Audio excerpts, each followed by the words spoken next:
भर्गो देवस्य धीमहि धियो यो नः प्रचोदयात्। ॐ भूर्भुवः स्वः तत्सवितुर्वरेण्यं भर्गो देवस्य धीमहि धियो यो नः प्रचोदयात्।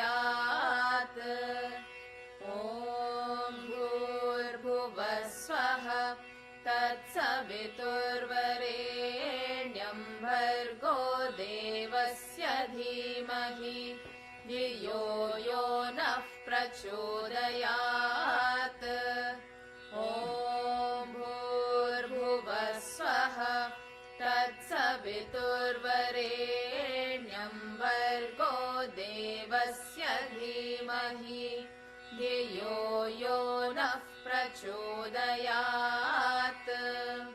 ॐ भूर्भुवः स्वः तत्सवितुर्वरेण्यं भर्गो देवस्य धीमहि धियो यो नः प्रचोदयात्। ॐ भूर्भुवः स्वः तत्सवितुर्वरेण्यं भर्गो देवस्य धीमहि धियो यो नः प्रचोदयात्। ॐ भूर्भुवः स्वः तत्सवितुर्वरेण्यं भर्गो देवस्य धीमहि धियो यो नः प्रचोदयात्। ॐ भूर्भुवः स्वः तत्सवितुर्वरेण्यं भर्गो देवस्य धीमहि धियो यो नः प्रचोदयात्।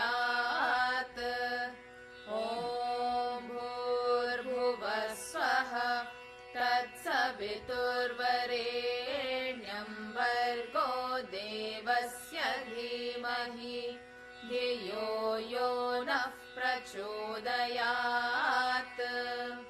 ॐ भूर्भुवः स्वः तत्सवितुर्वरेण्यं भर्गो देवस्य धीमहि धियो यो नः प्रचोदयात्। ॐ भूर्भुवः स्वः तत्सवितुर्वरेण्यं भर्गो देवस्य धीमहि धियो यो नः प्रचोदयात्। ॐ भूर्भुवः स्वः तत्सवितुर्वरेण्यं भर्गो देवस्य धीमहि धियो यो नः प्रचोदयात्।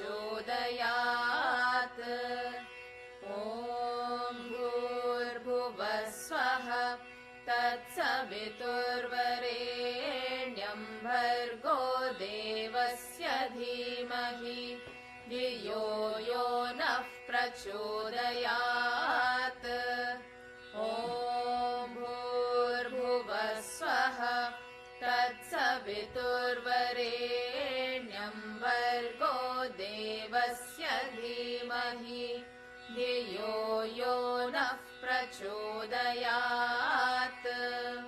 ॐ भूर्भुवः स्वः तत्सवितुर्वरेण्यं भर्गो देवस्य धीमहि धियो यो नः प्रचोदयात्।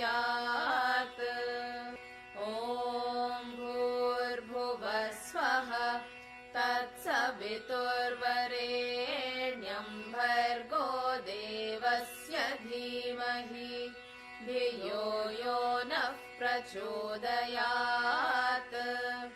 ॐ भूर्भुवः स्वः तत्सवितुर्वरेण्यं भर्गो देवस्य धीमहि धियो यो नः प्रचोदयात्।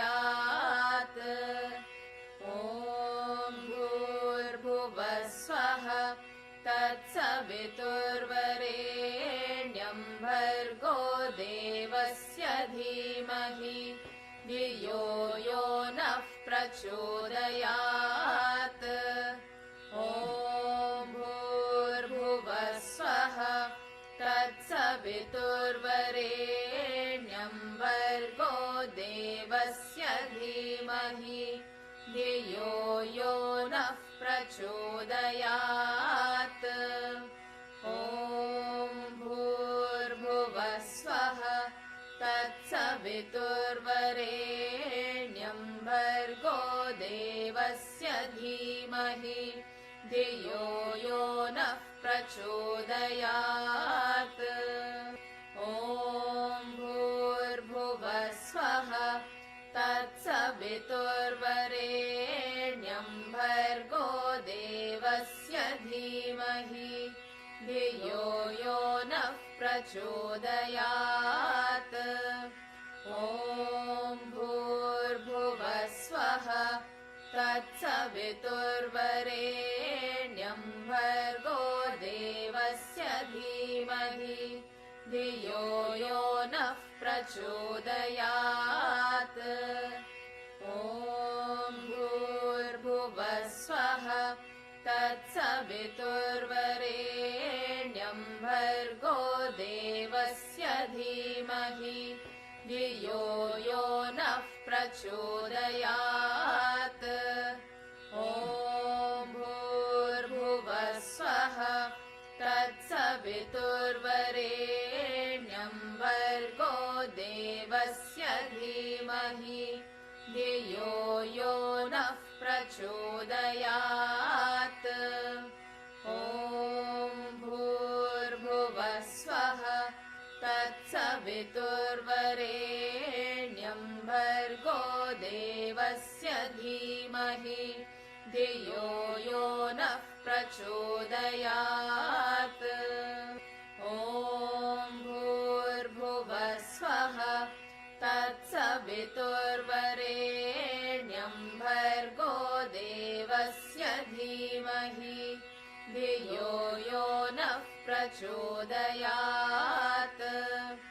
ॐ भूर्भुवः स्वः तत्सवितुर्वरेण्यं भर्गो देवस्य धीमहि धियो यो नः प्रचोदयात् ॐ भूर्भुवः स्वः तत्सवितुर्वरेण्यं भर्गो देवस्य धीमहि धियो यो नः प्रचोदयात् ॐ भूर्भुवः स्वः तत्सवितुर्वरेण्यं भर्गो देवस्य धीमहि धियो यो नः प्रचोदयात्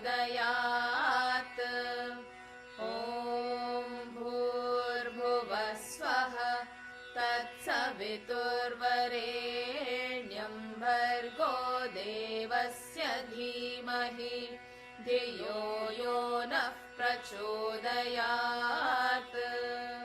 ॐ भूर्भुवः स्वः तत्सवितुर्वरेण्यं भर्गो देवस्य धीमहि धियो यो नः प्रचोदयात् ॐ भूर्भुवः स्वः तत्सवितुर्वरेण्यं भर्गो देवस्य धीमहि धियो यो नः प्रचोदयात् ॐ भूर्भुवः स्वः तत्सवितुर्वरेण्यं भर्गो देवस्य धीमहि धियो यो नः प्रचोदयात् ॐ भूर्भुवः स्वः तत्सवितुर्वरेण्यं भर्गो देवस्य धीमहि धियो यो नः प्रचोदयात् ॐ भूर्भुवः स्वः तत्सवितुर्वरेण्यं भर्गो देवस्य धीमहि धियो यो नः प्रचोदयात्। ॐ भूर्भुवः स्वः तत्सवितुर्वरेण्यं भर्गो देवस्य धीमहि धियो यो नः प्रचोदयात्। ॐ भूर्भुवः स्वः तत्सवितुर्वरेण्यं भर्गो देवस्य धीमहि धियो यो नः प्रचोदयात्।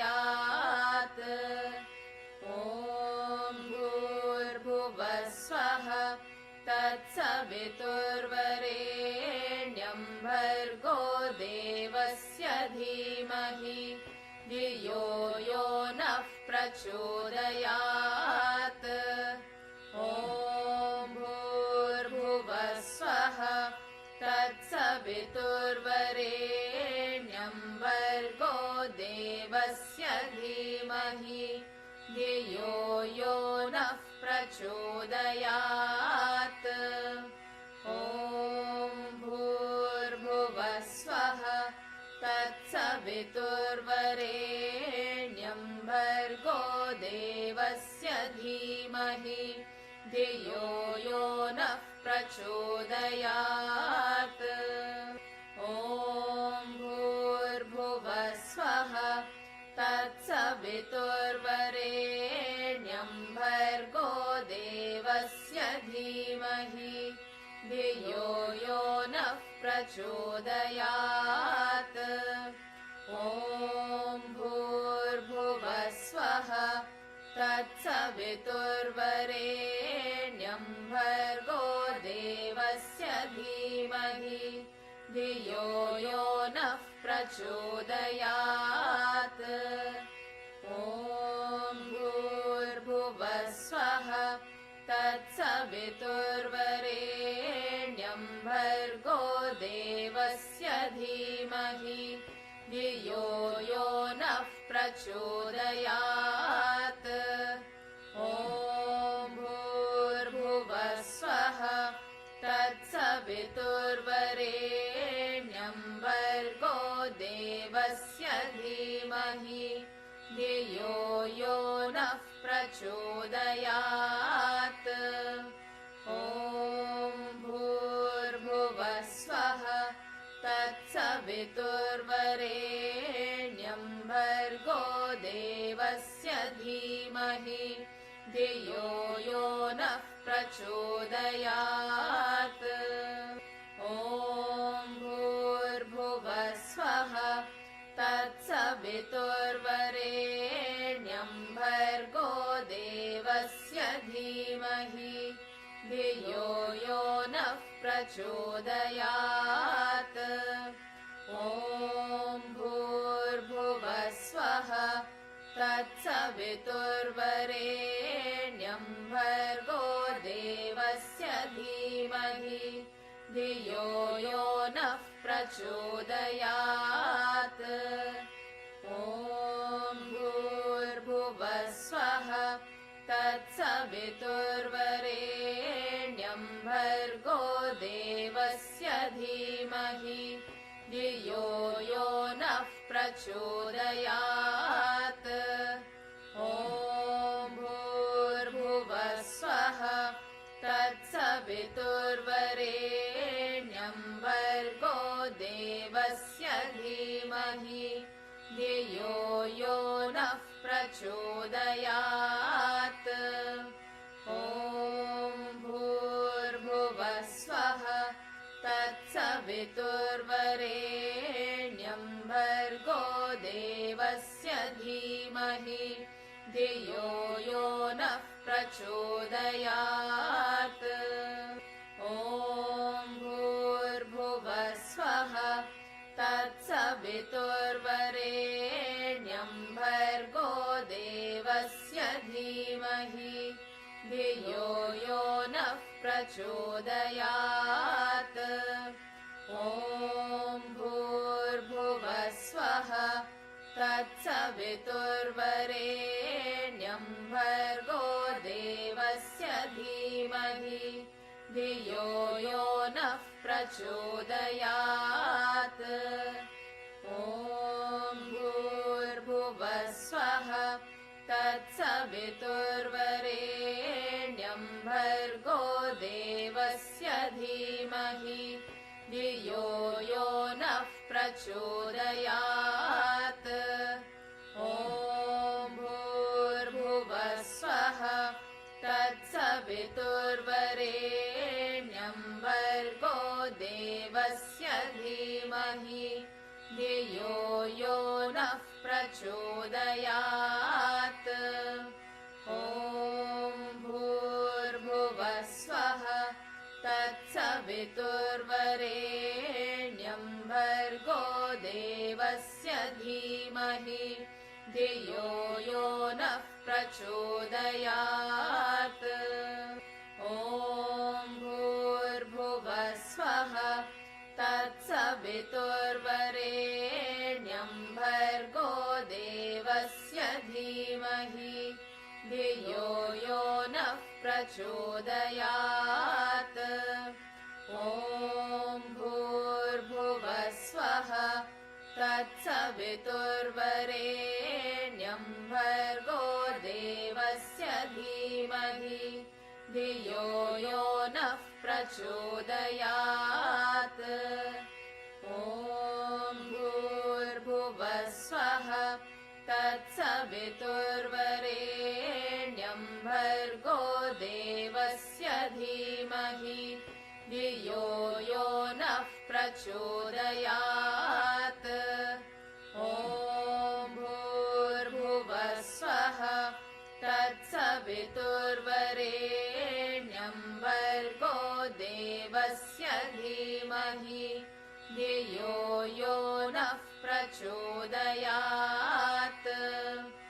ॐ भूर्भुवः स्वः तत्सवितुर्वरेण्यं भर्गो देवस्य धीमहि धियो यो नः प्रचोदयात्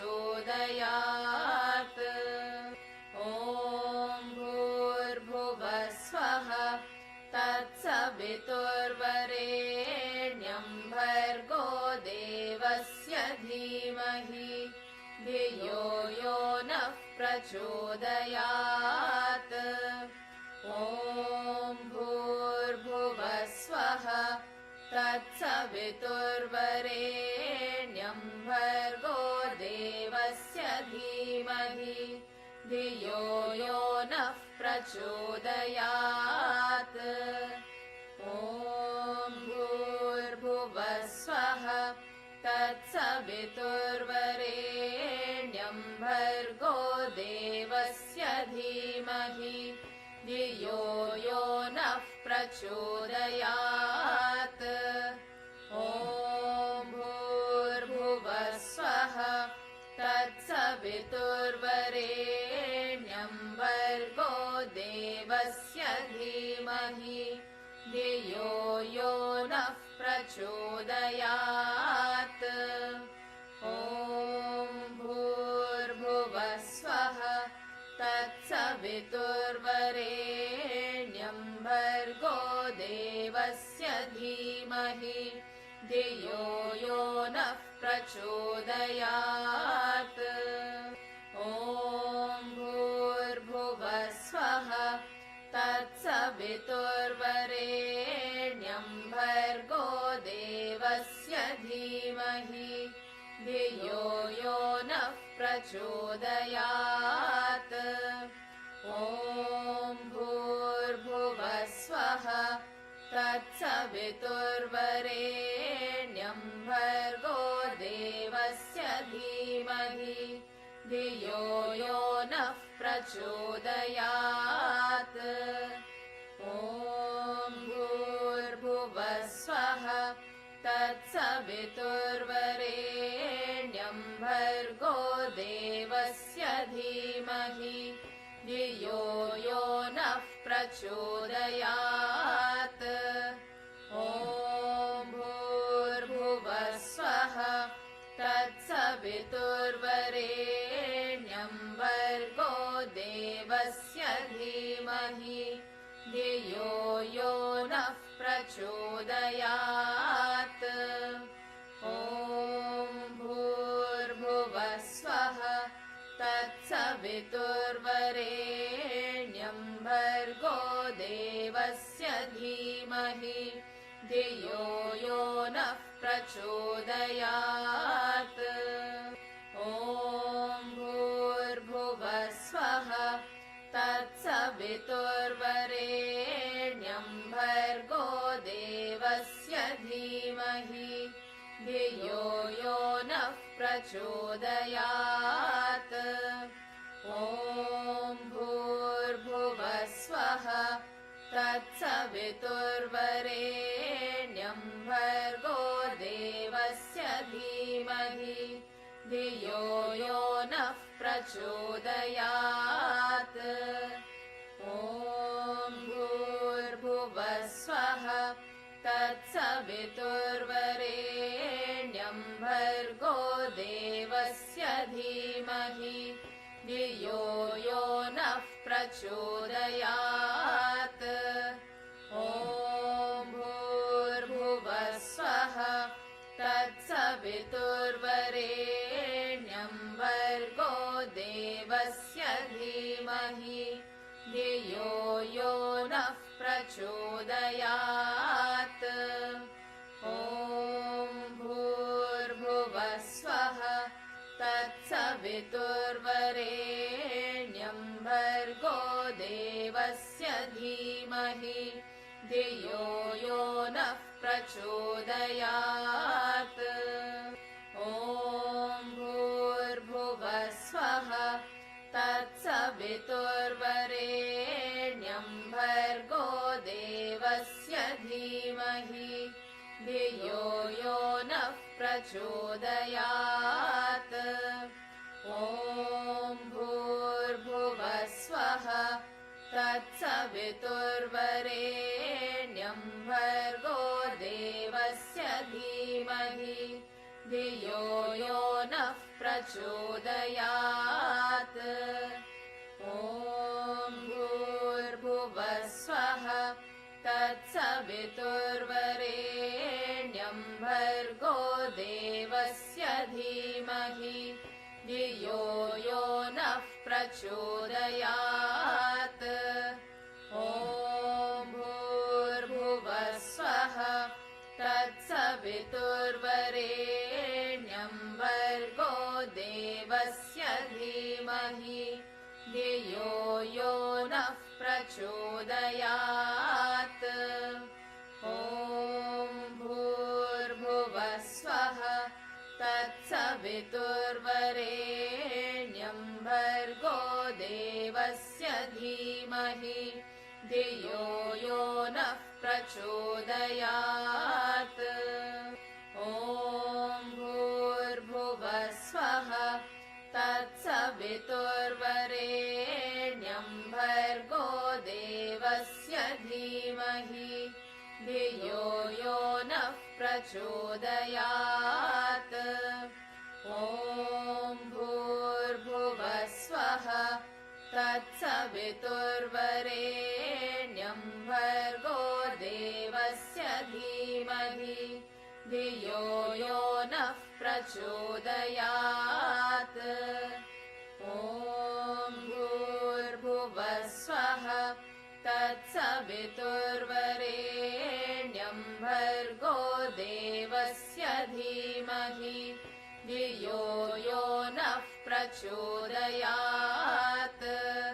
ॐ भूर्भुवः स्वः तत्सवितुर्वरेण्यं भर्गो देवस्य धीमहि धियो यो नः प्रचोदयात्। ॐ भूर्भुवः स्वः तत्सवितुर्वरेण्यं भर्गो देवस्य धीमहि धियो यो नः प्रचोदयात्। ॐ भूर्भुवः स्वः तत्सवितुर्वरेण्यं भर्गो देवस्य धीमहि धियो यो नः प्रचोदयात्। प्रचोदयात् ॐ भूर्भुवः स्वः तत्सवितुर्वरेण्यं भर्गो देवस्य धीमहि धियो यो नः प्रचोदयात् ॐ भूर्भुवः स्वः तत्सवितुर्वरेण्यं भर्गो देवस्य धीमहि धियो यो नः प्रचोदयात् ॐ भूर्भुवः स्वः तत्सवितुर्वरेण्यं भर्गो देवस्य धीमहि धियो यो नः प्रचोदयात् ॐ भूर्भुवः स्वः तत्सवितुर्वरेण्यं भर्गो देवस्य धीमहि धियो यो नः प्रचोदयात् ॐ भूर्भुवः स्वः तत्सवितुर्वरेण्यं भर्गो देवस्य धीमहि धियो यो नः प्रचोदयात्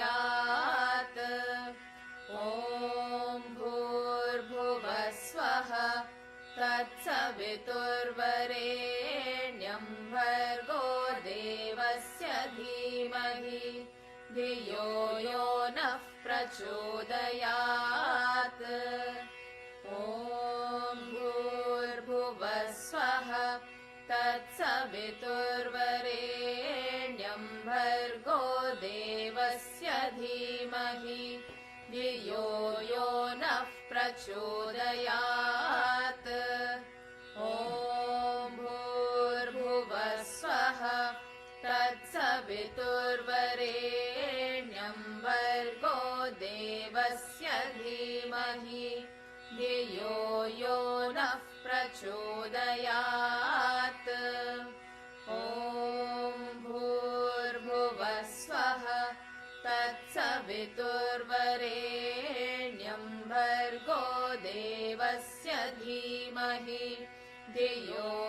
यो नः प्रचोदयात् ॐ भूर्भुवः स्वः तत्सवितुर्वरेण्यं भर्गो देवस्य धीमहि धियो यो नः प्रचोदयात् ॐ भूर्भुवः स्वः तत्सवितुर्वरेण्यं भर्गो देवस्य धीमहि धियो यो नः प्रचोदयात् ॐ भूर्भुवः स्वः तत्सवितुर्वरेण्यं भर्गो देवस्य धीमहि धियो यो नः प्रचोदयात् ॐ भूर्भुवः स्वः तत्सवितुर्वरेण्यं भर्गो देवस्य धीमहि धियो यो नः प्रचोदयात् ॐ भूर्भुवः स्वः तत्सवितुर्वरेण्यं भर्गो देवस्य धीमहि धियो यो नः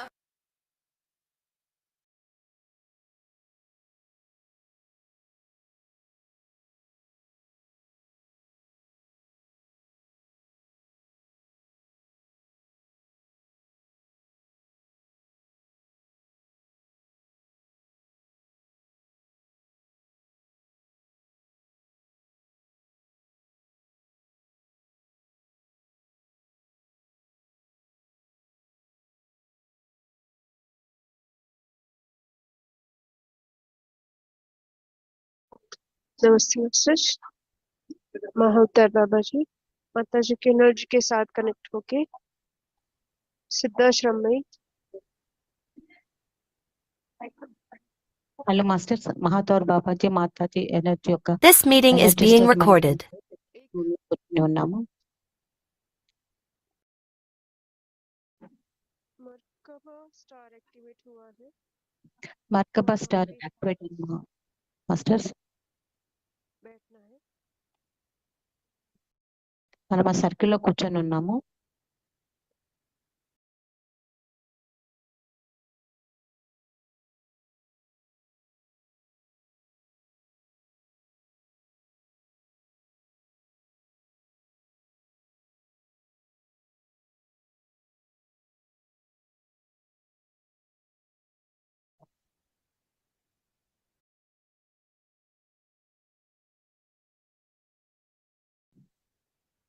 शिव,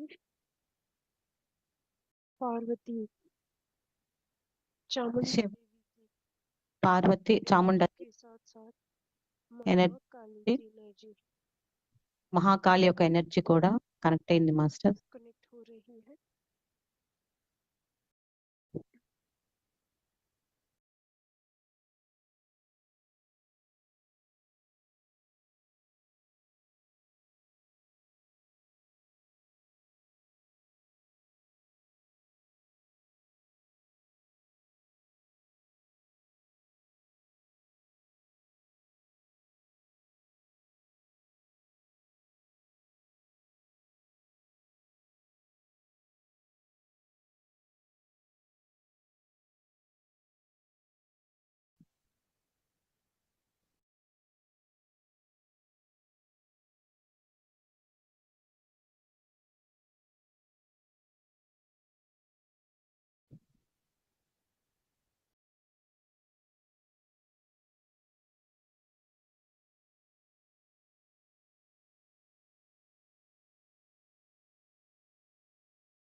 ये भी अपने आप में है। इस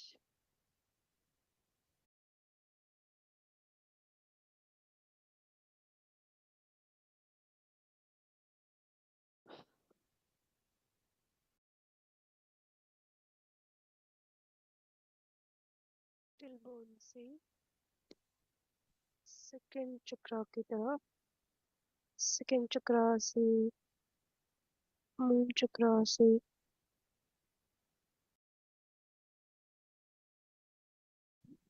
टिलबोन से इस तरह से एनर्जी मूव कर रही है। మాస్టర్స్ మన బేస్ చక్ర నుండి, మూలధార నుండి స్వాదిష్టానం मूलाधार की एनर्जी అనుకుని పైకి మూవ్ అవుతుంది ఎనర్జీ. में कनेक्ट हो गई है। ये का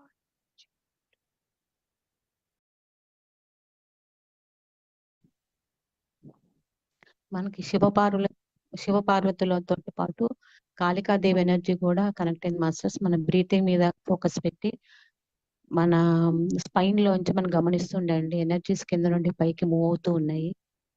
మనం బాబాకి సరెండర్ అయి కూర్చోండి మాస్టర్.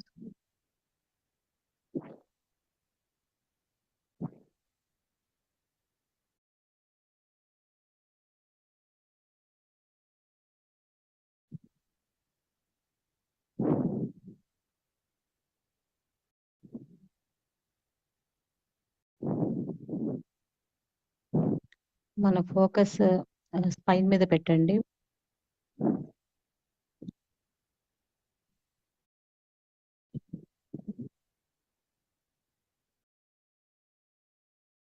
एनर्जी के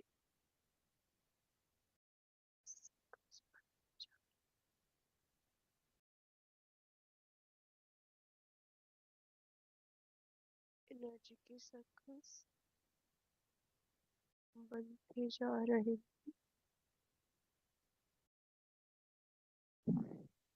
మాస్టర్స్ అక్కడ ఎనర్జీ సర్కిల్స్ ఫామ్ అవుతూ ఉన్నాయి. మూలాధారం దగ్గర, స్వాదిష్టానం దగ్గర, మణిపూర దగ్గర అంతా जो ఉన్న- बॉडी के अंदर का स्पाइन है वो धीरे गोल्डन लाइट की वजह से चमक रहा है. ఆ ఎనర్జీ సర్కిల్స్ తోటి ఆ ఎనర్జీ పాస్ అవుతున్నప్పుడు మన స్పైన్ గోల్డ్ లాగా గోల్డెన్ కలర్ లో ఫామ్ అవుతుంది. గోల్డెన్ ఎనర్జీ ఫామ్ అవుతుంది. అక్కడ గోల్డ్ కలర్ లో లైట్ ఎలా ఉంటుందో అలా ఉంది మన స్పైన్ అంతాను.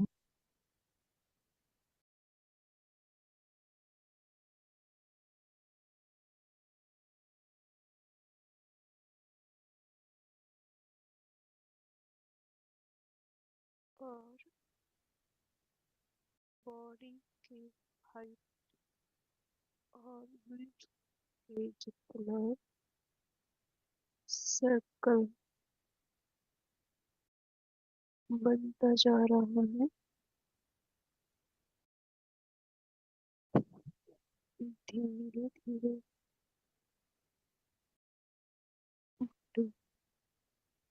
वाइब्रेट हो रहा है.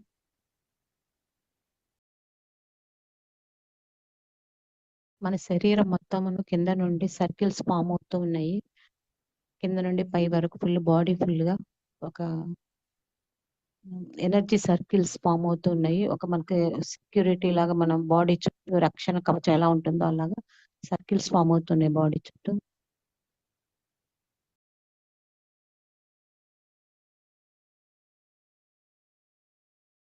करीब करीब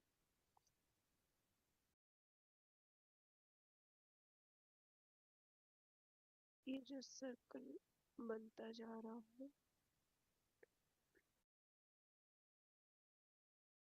ఏవైతే సర్కిల్స్ ఫామ్ అవుతూ ఉన్నాయో दिए के जैसा दिए के जैसे ज्योत कैसे दिखती है वैसा शेप ले रही है. ఒక దీపం యొక్క జ్యోతి ఎలా వెలుగుతూ ఎలా ఉంటుందో అలా సర్కిల్స్ అలా ఉన్నాయి అన్నమాట. और అలా ఫామ్ అవుతుంది జ్యోతి లాగా.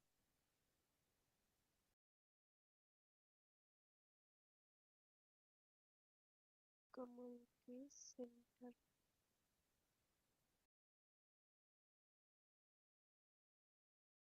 जैसा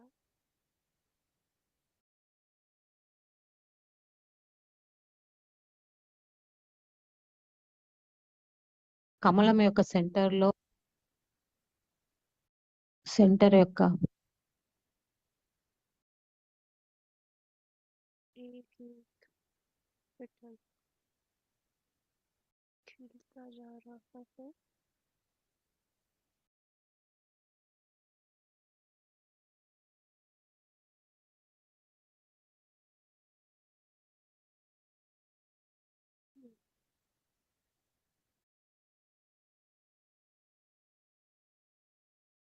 सेवन चक्रा की तरह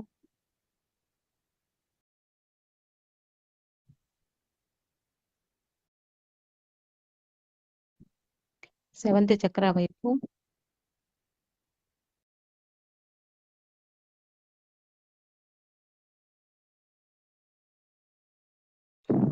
ఎనర్జీస్ కింద నుండి సెవెంత్ చక్ర వైపుకి అంటే మన క్రౌన్ చక్ర దగ్గర వైపుకి ఎనర్జీస్ లాగబడుతున్నట్టుగా పైకి ఎనర్జీ ట్రాన్స్ఫర్ అవుతుంది మాస్టర్స్.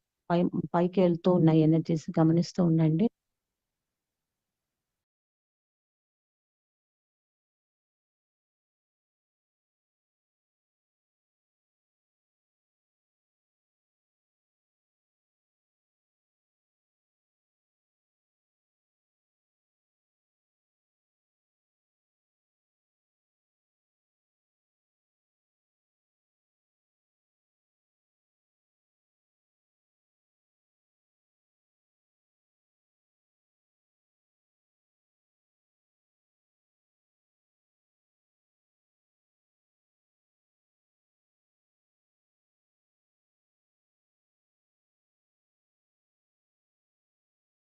जो सर्कल 7 चक्रा तक एक्सपांड हो रहा है वो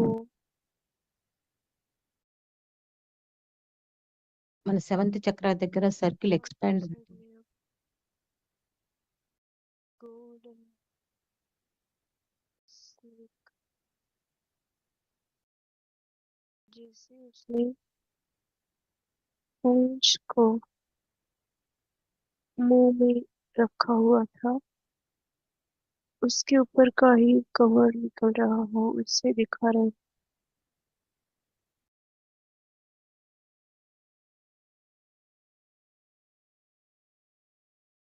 మన 7th చక్ర దగ్గర పైన स्पाइन में క్రౌన్ చక్ర దగ్గర గోల్డెన్ स्पाइन సర్కిల్ से ఫామ్ అవుతుంది नीचे का बॉडी మన कंप्लीट गोल्डन हो गया है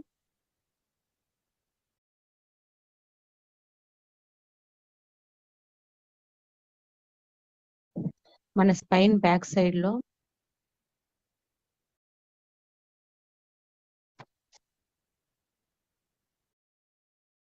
और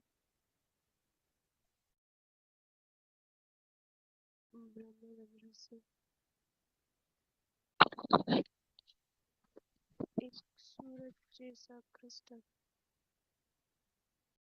ऊपर निकल के आ रहा है उसके अंदर की एनर्जी रूप से स्काई की तरफ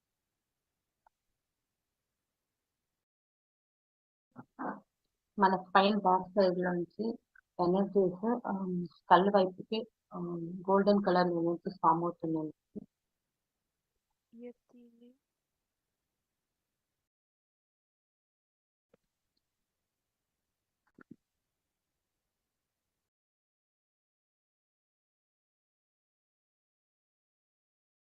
रूट चक्रा पर రోడ్ చక్ర దగ్గర నుండి उनका अंगूठा रखा हुआ है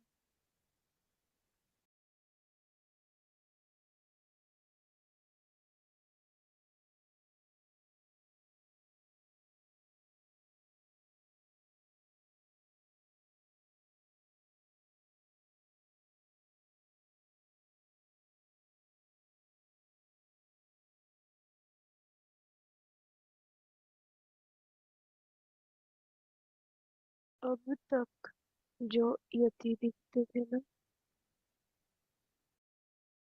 वो ऐसा लगता था कि पेड़ जितने बड़े हैं उसके ఎవరికైతే మనకి ఎంత కనిపించిందో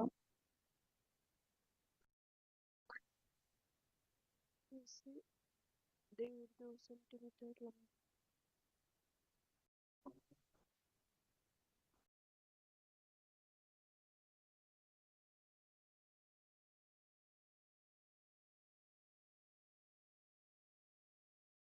और जैसे मंकी और ह्यूमन का कॉम्बिनेशन है और ज्यादा एनिमल जैसा अभी जो दिख रहे हैं स्किन कंप्लीटली ह्यूमन जैसी है ఎలా एक ఉందంటే पे जैसे स्किन पे दादाजी की वजह कैसे व्हाइट कलर की बाल है तो वैसे स्किन हमारे जैसा ही है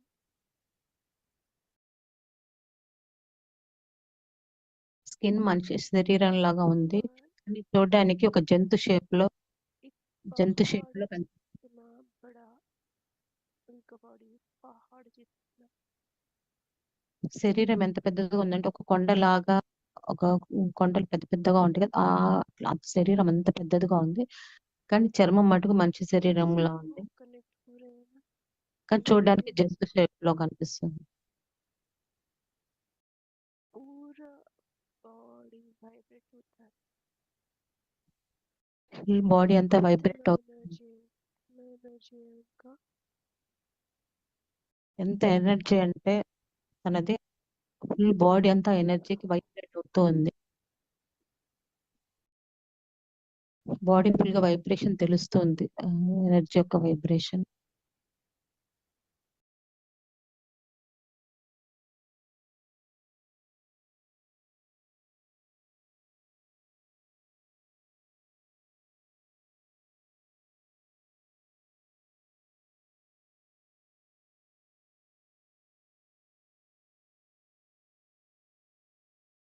second chakra,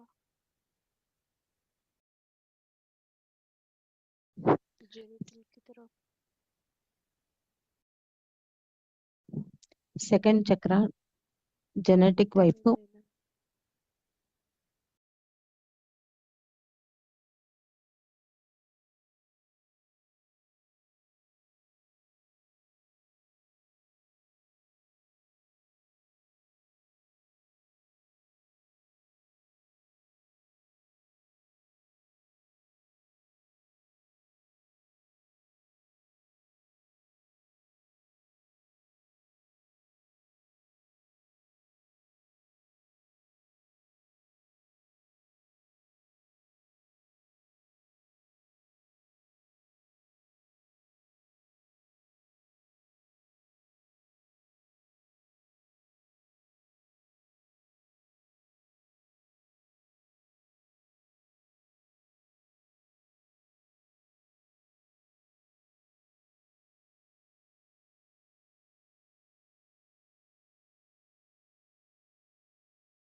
tailbone में,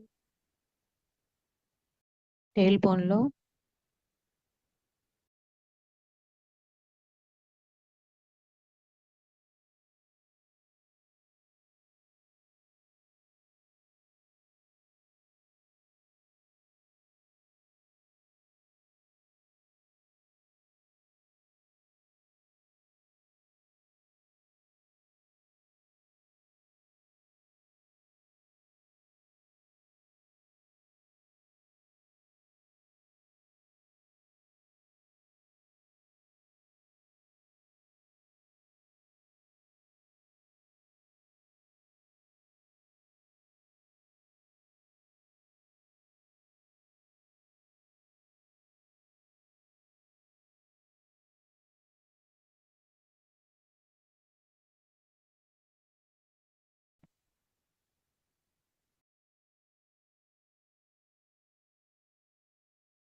ఫ్రెండ్స్ అలాగే మన స్పైన్ లో ఫోకస్ పెట్టి బ్రీతింగ్ స్పైన్ లో జరుగుతున్నట్టుగా కింద నుండి పైకి వెళ్తున్నట్టుగా గమనిస్తూ కూర్చోండి మాస్టర్స్.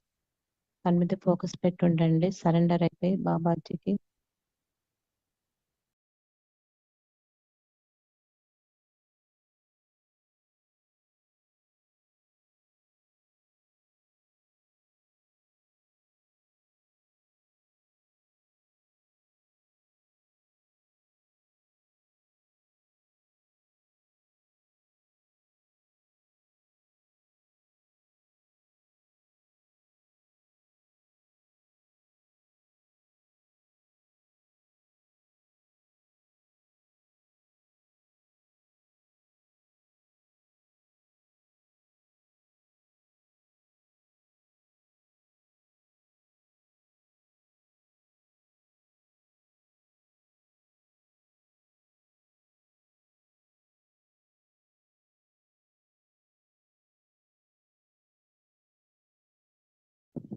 ప్రాసెస్ జరుగుతూ ఉంటుంది.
పోర్టల్ డే రోజు మనకి పోర్టల్ మెడిటేషన్ లో జరగాల్సిన ప్రాసెస్ అంతా జరుగుతూ ఉంటుంది ఫ్రెండ్స్. మనం అలాగే కళ్ళు మూసుకొని మన బ్రీతింగ్ మన స్పైన్ లో జరుగుతున్నట్టుగా ఫోకస్ పెట్టి ఉండండి. ప్రాసెస్ జరుగుతుంది, గమనిస్తూ ఉండండి.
ఫ్రెండ్స్ అలాగే శ్వాసను గమనిస్తూ కూర్చోండి.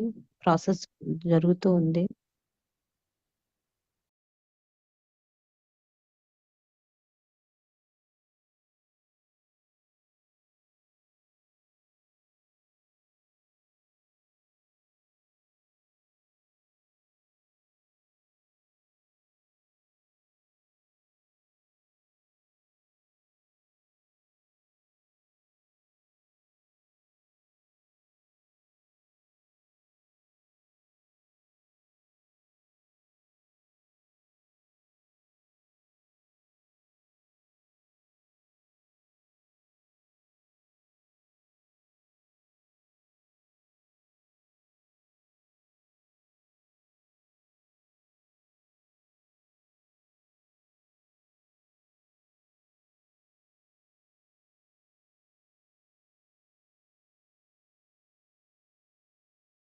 दीदी का कुछ नेटवर्क इश्यू है।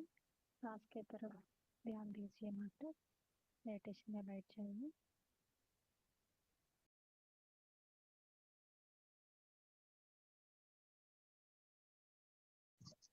बाबा जी माता जी को हाथ पकड़ के सरेंडर होके बैठ जाइए। आपके ऊपर प्रोसेस होता है। दीदी विल बी ज्वाइनिंग।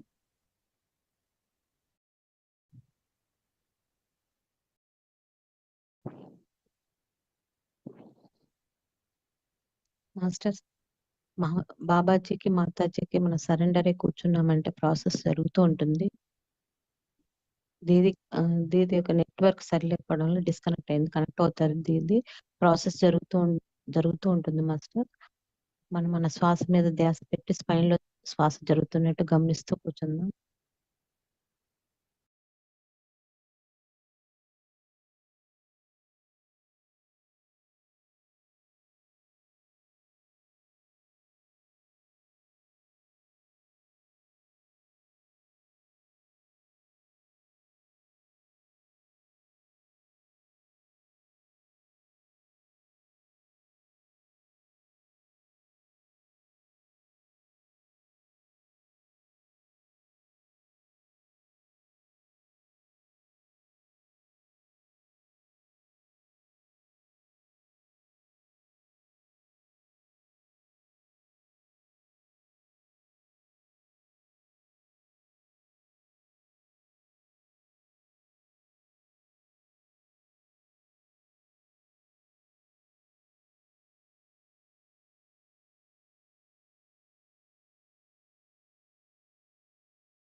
మన శ్వాస మూలాధారం నుండి క్రోన్ చక్ర 7th చక్ర వరకు వెళ్ళి అక్కడ హోల్డ్ చేసి అక్కడ 2 సర్కిల్స్ మన శ్వాస తిరుగుతున్నట్టు గమనించి మళ్ళీ తిరిగి నాభిలో నుండి శ్వాస వదులుతున్నట్టుగా విజువలైజ్ చేస్తూ ఉందాం ఫ్రెండ్స్. మనం ప్రాసెస్ జరుగుతూ ఉంటుంది.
session.